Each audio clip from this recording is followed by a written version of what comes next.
Before Vecna was the master of the Upside Down, he was Henry Creel, a boy who saw the world as broken. Now, he is the one who breaks it. To understand the monster, you must first understand the man and the daily life he built for himself in a dimension of death and decay. This is what it truly means to be Vecna. The concept of morning doesn't exist for you. There is no sun in this perpetually gloomy, spore-filled hellscape you call home. Time is a lie, a human construct you've despised since you were a boy. But there is a moment when your consciousness shifts from a state of merged, hive-mind meditation to a more focused, individual awareness.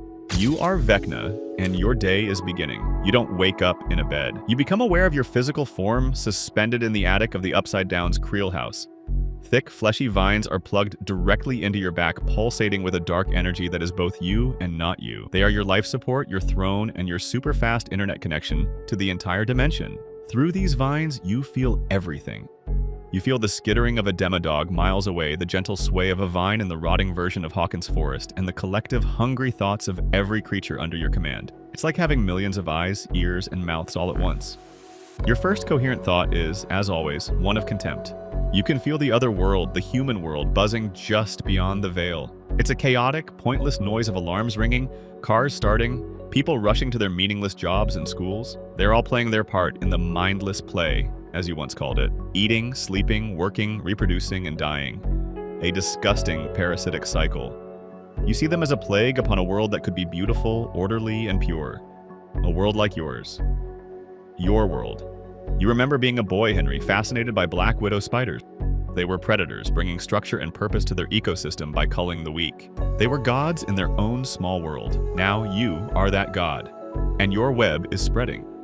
The 4 gates you managed to open are bleeding into Hawkins, slowly terraforming their world into yours. But it's not enough. The plan isn't complete. You need to finish the job. And your first order of business is always the same. Finding the next broken soul to help you tear down the wall between worlds. You don't need breakfast or a cup of coffee to get going. Your fuel is trauma, your nourishment is fear. Disconnecting from the main cluster of vines, your mangled feet touch the dusty floor of the attic. The physical movement is slow, deliberate. Your real power is your mind. You extend your consciousness, casting a net over Hawkins. You drift through the town, an unseen ghost, peering into the windows of homes and the minds of their inhabitants. You're not looking for just anyone. You have a type. You sift through the surface-level anxieties, a test someone didn't study for, a fight with a parent, a crush that doesn't know they exist. This is childish nonsense. You're digging for the real rot, the deep-seated wounds that fester in secret. Guilt, shame, a trauma so profound it has fundamentally broken a person's spirit. You find a potential candidate, a teenage girl, popular on the surface, just like Chrissy. But beneath the smiles and the cheerleading uniform, there's a secret. It's a delicious, powerful poison. Fred Benson had a similar flavor. You love it when they blame themselves. It makes the cracks in their mind so much wider, so much easier to slip through. Your hunt has its target. Now the fun begins. The psychological torture. You don't just jump out and say, boo. That's amateur hour. You're an artist and your medium is despair. You start small, a faint whisper of her friend's name on the wind as she walks to school. A crippling headache that comes and goes without warning.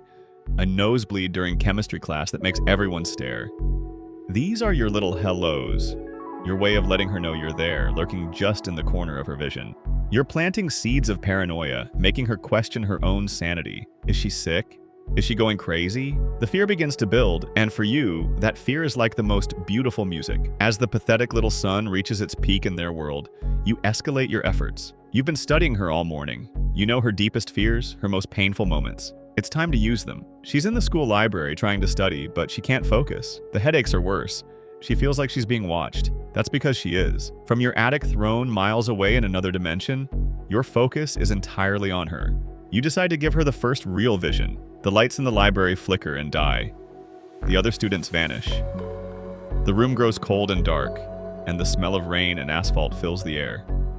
She's no longer in the library. She's standing on the side of that road again, watching the mangled car, the flashing lights of the ambulance reflecting in a puddle. But this time, it's different. This time, you're in the memory with her. Her dead friend climbs out of the wreck, her face pale and her eyes accusing. "Why did you let me die?" the specter whispers. "It should have been you." You savor the girl's scream. You feel her terror, her guilt solidifying into panic. This is the key. This suffering is what creates the powerful psychic connection you need to open a new door. Her pain is literally the key to your victory. And then, for the grand finale of this matinee of misery, you show her the clock. The old grandfather clock from your childhood home. It appears at the end of the library aisle, its wood dark and ancient, its pendulum swinging with a deafening tick-tock. To her, it's a terrifying, inexplicable omen. To you, it's a beautiful piece of symbolism. It represents the end of their fake, structured time. It's a countdown to the moment when their meaningless lives will be over, replaced by the perfect, timeless order of your world. It's your signature, your calling card. The clock means the end is near. The girl is running now, not just in the vision, but in the real world. Her friends see her screaming at nothing, clawing at the air. They think she's having a breakdown. They don't understand that she's in your world now. Your mind layer. You draw her consciousness fully into your domain. The world around her dissolves into a crimson, stormy nightmare. Black spire-like structures jut out from the ground, and in the center of it all is your masterpiece, the floating, fragmented remains of the Creel house. This is the place where you first realized your potential, where you first freed yourself from the shackles of family and society. It's your sanctuary. She sees you for the first time, your monstrous, disfigured form emerging from the shadows. She's paralyzed with fear, which is exactly how you want her. This is the moment you live for.